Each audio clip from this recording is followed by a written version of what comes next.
എല്ലാ പ്രതീക്ഷകളും നഷ്ടപ്പെട്ട് വേദനകളും നൊമ്പരങ്ങളും ജീവിതഭാരവുമായിട്ട് മുന്നോട്ട് നീങ്ങുമ്പോഴും സുഖപ്പെടുത്താനാവാത്ത വിധം നിനക്ക് മുറിവേറ്റ് ക്ഷതമേറ്റ് മുന്നോട്ട് നീങ്ങുമ്പോഴും നിനക്ക് വേണ്ടി വാദിക്കാൻ ആരുമില്ലാത്ത സാഹചര്യങ്ങളിലൂടെ നീ കടന്നു പോകുമ്പോഴും മാറ്റമില്ലാത്ത അരുളിച്ചെയ്ത വാക്കുകൾ നിറവേറ്റുമെന്ന് പറഞ്ഞവൻ നിന്നോട് പറയുന്നൊരു കാര്യമുണ്ട്.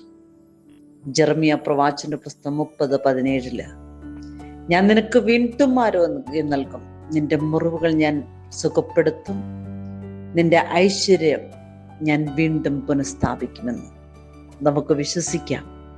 അരുളിച്ചെയ്ത ദൈവം കൂടെ നടന്ന് ആശ്വസിപ്പിച്ച് കൈപിടിച്ച് ഉയരങ്ങളിലേക്ക് അപ്രാപ്യമായിട്ടുള്ള പാറമേൽ ഉയർത്തി നിർത്താൻ കഴിവുള്ളവനാണ്.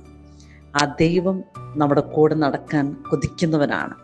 വിശ്വസിക്കാം, നമുക്ക് പ്രാർത്ഥിക്കാം, അവിടുത്തെ മാത്രം നമുക്ക് ആശ്രയിക്കാം.